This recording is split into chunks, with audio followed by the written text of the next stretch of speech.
All right, guys, grab the popcorn because this one's gonna be good. Oh boy, I'm so excited. This is gonna be really juicy. Juicy burger.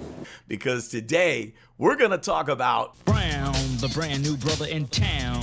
Yeah, boy. That's right, my man, Stan Brown. Yep.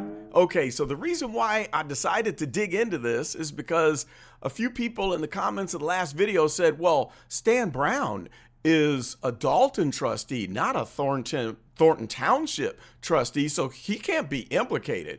Well, au contraire, mon frere, because you are wrong. And I'm going to share with you exactly what his official role was with the township. Yo, Doodle, man, what you got for me now? And then we're going to dig into why this man is going to be in hella hot water, okay? As a matter of fact, we're going to have to give him the doo-doo crown. Yep, that's right, because this stinks. This stinks to high heaven, all right? So in this video today, I'm going to give you the history of this lawn mowing program, and then we're going to talk about what it looks like today, and then jump into Stan Brown's role, okay? Then we'll jump back into the $500,000 bombshell. Yep, with the state of Illinois saying, we want our money back. We're gonna talk more about that. And then how about where did all that money go? We're gonna jump into what they could have possibly spent the money on.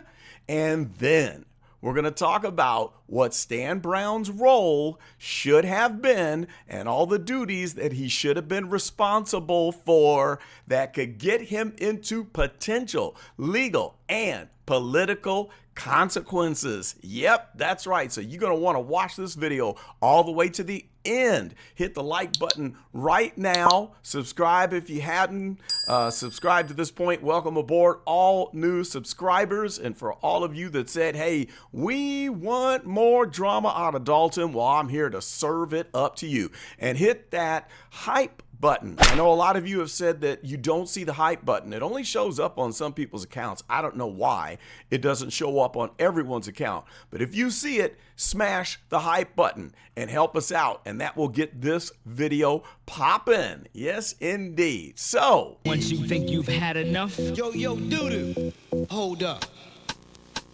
yeah, just when you thought that you've heard it all, well, we got Stan Brown. He's the new brother in town. Actually, he's the old brother in town. He's been around since the beginning. One of Tiffany's chief henchmen. Been by her side for a long, long time. And it's going to get him into trouble. Okay, enough of that. Let's look at the TAP program and talk about the history. So I'm going to just jump over here straight to the website. There we go. We're on the Thornton Township website where we can see the TAP program, see what it's all about. Brother Napoleon Harris is now supervisor. And then we get into the TAP and what it is. They're committed to supporting the independence and well-being of eligible seniors age 60 and over by providing essential services that make a meaningful difference in their daily lives. Blah, blah, blah. So they claim that each year between 75 and 100 teens age 16 and over are trained in lawn care safety and customer skills, including professionalism, courtesy, and respect. Oh, that's just so fabulous. So nice. Okay, so now while we're looking here at the website, you can even look at frequently asked questions like, why wasn't my lawn cut? Or what does it take to qualify for the TAP Senior Lawn Care? And then here we see that they claim to have serviced 850 lawns a year with 17 communities served. Not just Dolton, it's the whole Thornton Township. All right, so the history. Let's look at the history. Way back when it started, it was the ZAP. Then it became the HAP, and now the TAP. So what's the ZAP? Well, that was when Frank Zuccarelli was the Thornton Township supervisor. So he named it after himself, the Zuccarelli Assistance Program, all right? And the concept was hire local youth to mow lawns for the seniors. Free to the seniors, no charge at all. And then the youth would receive a small wage and valuable work experience. So the structure of it was this. It'd be run by the township. It would be funded by the township, and it would be framed as both a senior service and a youth employment initiative. So that's how this got all wrapped up in the youth violence prevention type of deal. And we know there have been several youth violence programs, and that's where the money got all mixed up. Watch the last video where I dug more into that. So then poor Frank Zuccarelli went on to be with the Lord. And that's where they made the biggest mistake they ever had in the history of the township, where they brought in Super Mayor Tiffany Henyard. Yes.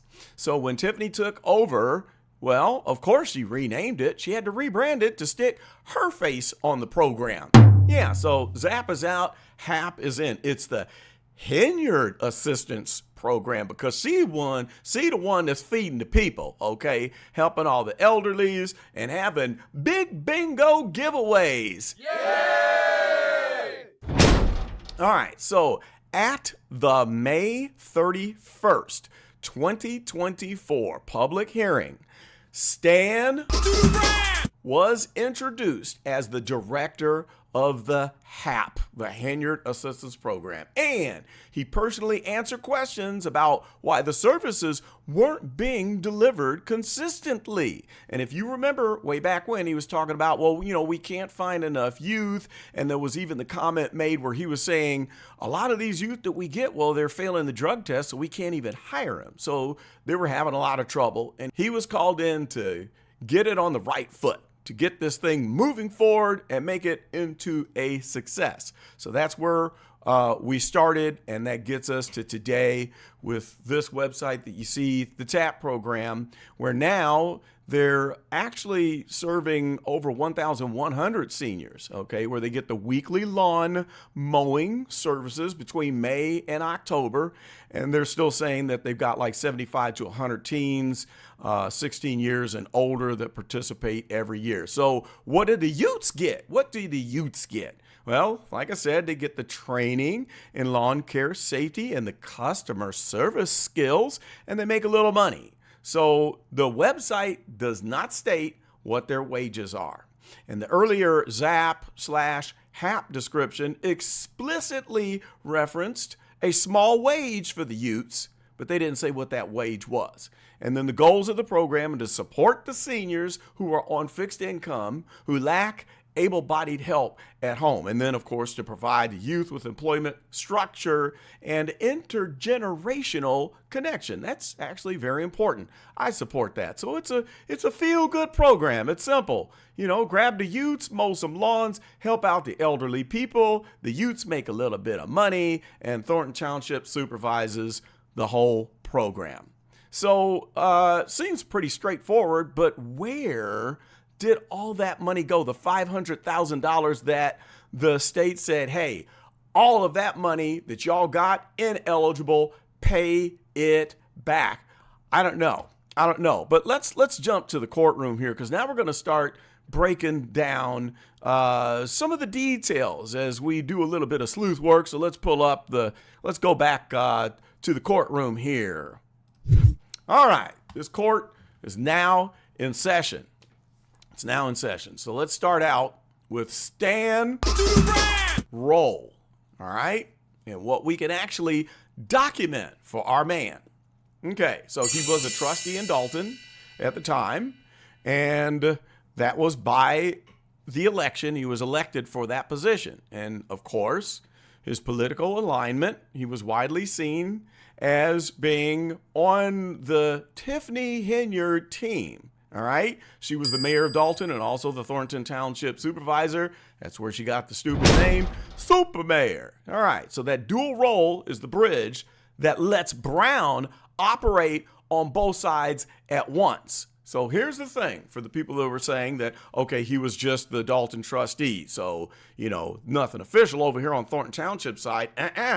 He was the director of the HAP/TAP program in Thornton Township. And here we go. The key on record piece of this whole thing is that May 31st, 2024 public hearing on the HAP contract. Okay. The Lansing Journal's video coverage identifies Stan Brown as the director of the HAP. And in that hearing, residents, you can hear them complaining that the services are not being consistently delivered. And then Brown responded, citing the trouble finding the utes, the drug tests going bad, and other operational issues. So why do I mention that? Well, it's because we can reasonably infer that his role was official, not a volunteer. There you go. And there are a lot of implications because of that. You don't get introduced as a director at a budget/public hearing, okay, when you're just a casual volunteer. Directors in a township program are typically paid or appointed staff, even if the exact salary isn't disclosed. This ain't volunteer work, people. So his scope was township-wide. That means he covered Dolton and all of the other villages because they served the seniors in the entire Thornton Township. Okay, so while he was elected only in Dolton, his program authority extended across the entire Thornton Township. So that clears that up. Now, what little bits of information are we missing? Well, to date, we don't have any publicly indexed document, and that includes agendas for the meetings, meeting minutes, Freedom of Information Act style posting. We have no documents that list his salary, his employment contract, or even a formal job description for this HAP/TAP director position. All right? So now that doesn't surprise me because we know how Super Mayor Tiffany Henyard used to roll. She got her peeps hooked up. They made a lot of money. You remember when she had the police standing on duty 24 hours a day, where some of them were reporting extra overtime work where they were working 24 hours a day, supposedly. Well, we know that she was getting them paid.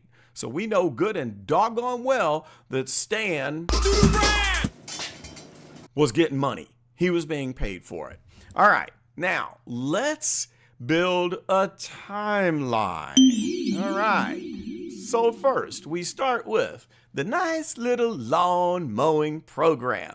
So the ZAP starts, the Zuccarelli Assistance Program. It's run as the Youth Lawn Mowing Service for the seniors. They get the little wages, seniors get the lawn cut. And then we had the rebrand where Super Mayor Tiffany Henyard comes on the scene, and now it is the Henyard Assistance Program because she liked to feed the people. Okay, same basic model, but the new political branding. Got to smash her face on everything, of course. Now, next in the timeline, enter Stan. That's right. Okay, so by April of 2023, the township meetings are already contentious. Things are already getting crazy, and the residents are complaining, raising the concerns about transparency and spending under the Henyard administration. So then by May 31st of 2024, at the public hearing on the HAP contract, Stan Brown is introduced as the director of HAP. Residents complain, we're not getting our lawns cut, where's the money being spent? And then Stan Brown blames the staffing issues.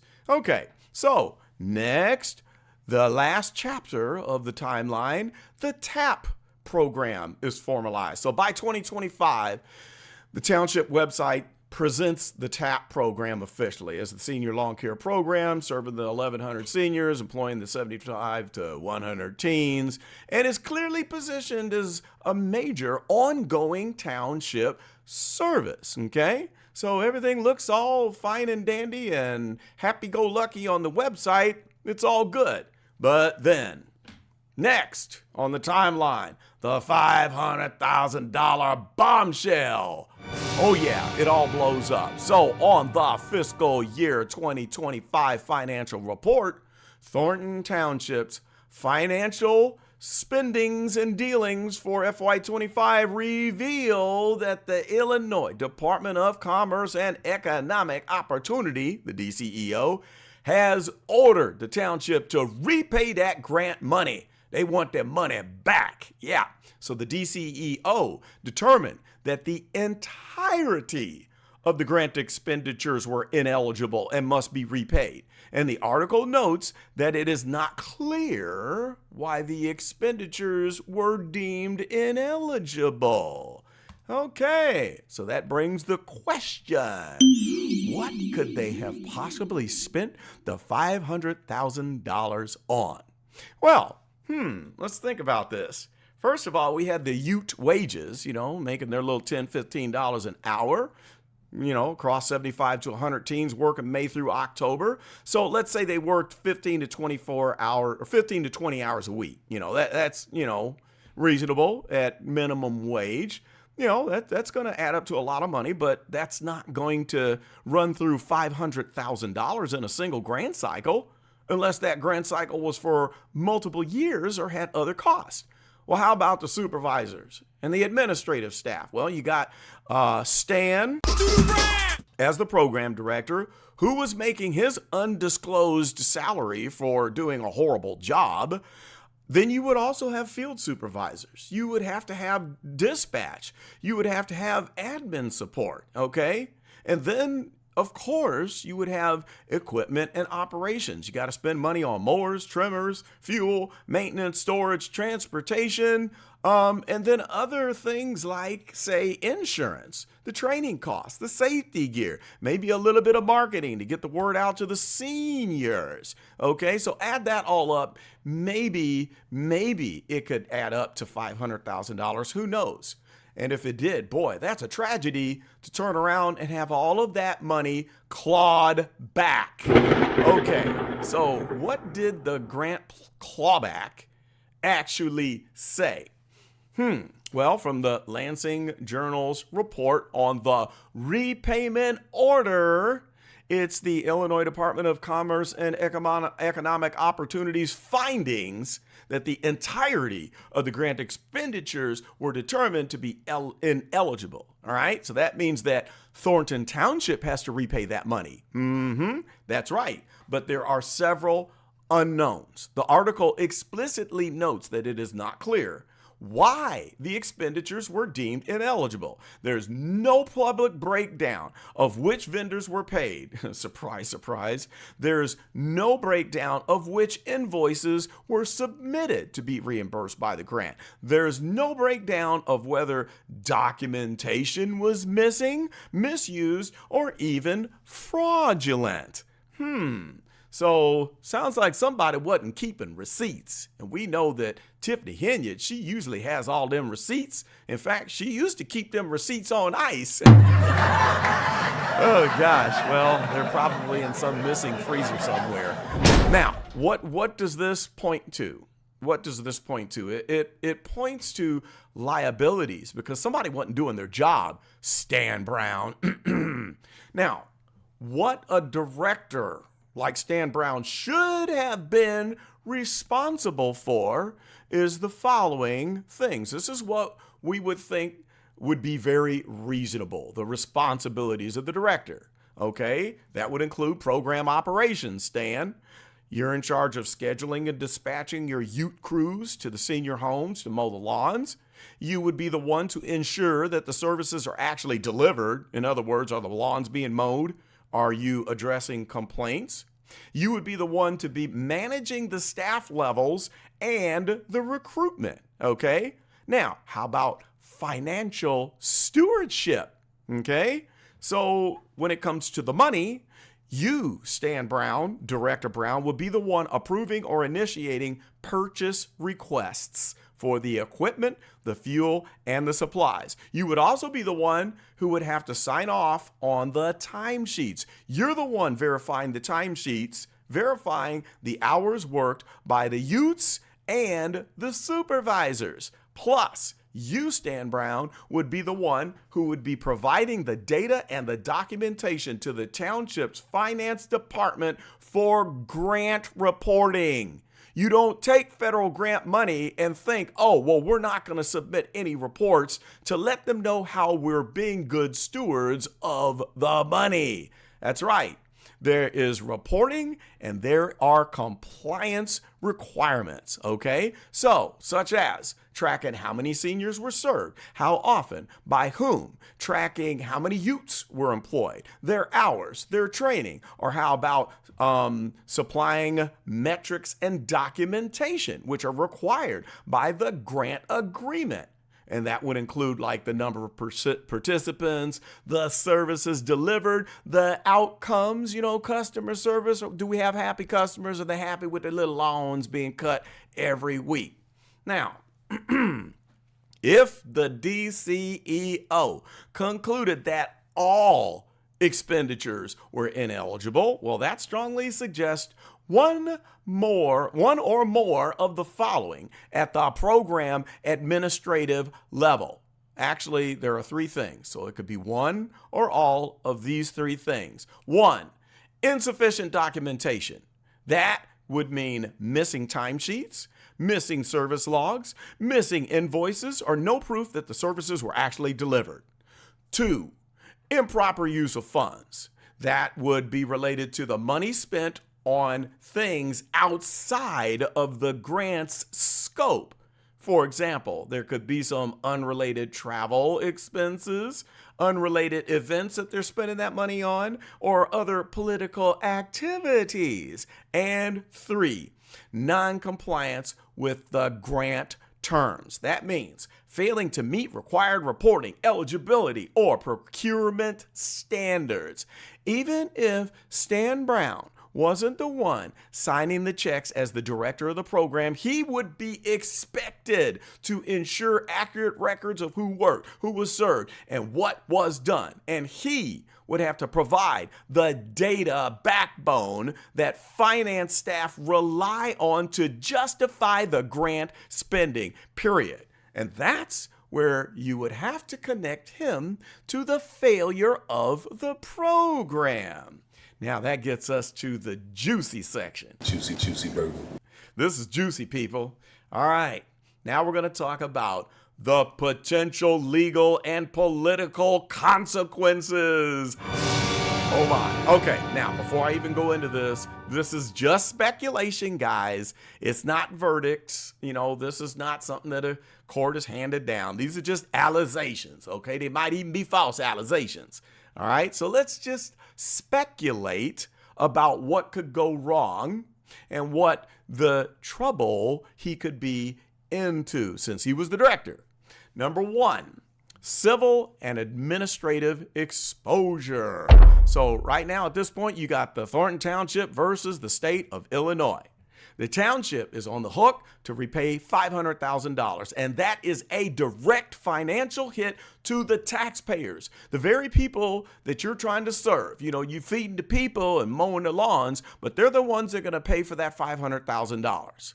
We also have internal accountability. The trustees have already been pushing for the audits, for the investigations into Super Mayor Tiffany Henyard's spending and township operations. That's all water under the bridge. We know that's going on. And in that environment, it is entirely plausible that the board could scrutinize Stan Brown's role as director. You know what? They could commission forensic audits of the HAP/TAP program, the spending, and the documentation. And what is he going to come up with if they have a forensic audit when we know that there ain't no records? All right. Now, could the township sue Stan Brown or even Tiffany Henyard civilly? It is possible. Now, nobody's reporting this yet. I'm just telling you what is possible. So again, this is speculation. These are just allegations, okay? So if an internal or external investigation concluded that Stan Brown knowingly approved false documentation, or if it proves that he grossly neglected basic record-keeping duties, then the township could, in theory, pursue civil claims for negligence, breach of duty, or indemnification. Whew. Yep, that's right. So like I said, as of right now, there's no public reporting that anything has been filed. This is speculation, people. Just purely speculation. Now, let's get extra juicy. Y'all ready to get extra juicy? Juicy, juicy burger. Okay, and this is all speculation. This is just talk. We're just talking amongst friends, all right, while you're eating your popcorn there. But I want to talk about potential criminal exposure. Ooh, all right. And again, this is clearly speculative. What could trigger criminal liability in this case? Well, it could be the intentional misuse of grant funds. And it could also come from falsified records or fraudulent reporting to the state. You don't get away with that. That's where the line is drawn when you suddenly become a criminal. So who could be implicated as a criminal in this whole situation? Well, it would be anyone who authorized improper expenditures, knowingly submitted false documentation, or those who participated in a scheme to divert funds. Ooh. We don't know anybody who might potentially have diverted funds now, do we? Okay. Now, let me say it again, because I got to be careful, because, these are legal issues. It's all allegations. There's no public report that Stan Brown is personally under any kind of investigation, whether it be civil or criminal, okay? And there are broader calls for investigations into Tiffany Henyard's spending and township operations, okay? So I'm not saying that Stan's being charged, but what I am saying is when you're the director of a program and you're at the center of a $500,000 clawback and your political patron is already facing calls for investigations, well, buddy boy, you're skating on really thin ice. Now, the last thing, there could be political fallout. And so it's like, well, who really cares? But here's the thing. Brown's dual identity as a Dolton trustee and a township program director ties him very tightly to Super Mayor Tiffany Henyard's political machine. Some might call it the political corruption machine. So if this grant repayment becomes a symbol of mismanagement or corruption, well then Stan Brown, you become a visible face of a failed program. You become a political liability for Tiffany. It's going to help to drag her down and anybody else that is aligned with her.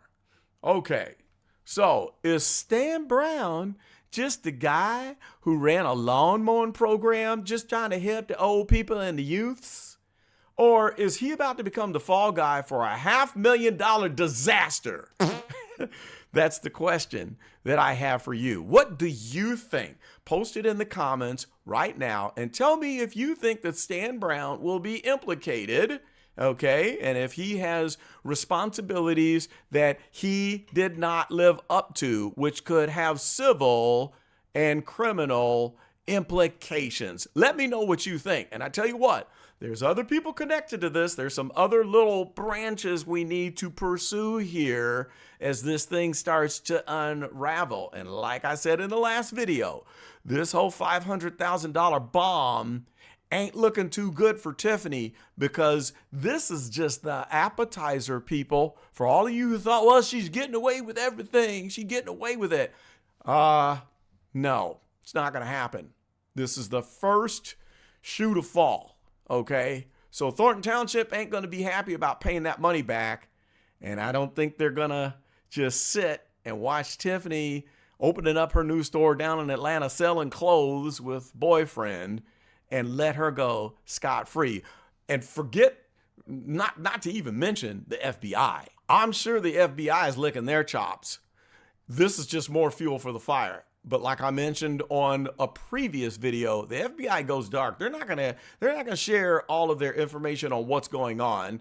I know some of you think it's dead, but that ain't how the FBI works. Go back to my original video that explains how FBI operations work, and you'll know why this is taking a lot of time, and you'll know why 2026 is gonna be a breakout year for this investigation.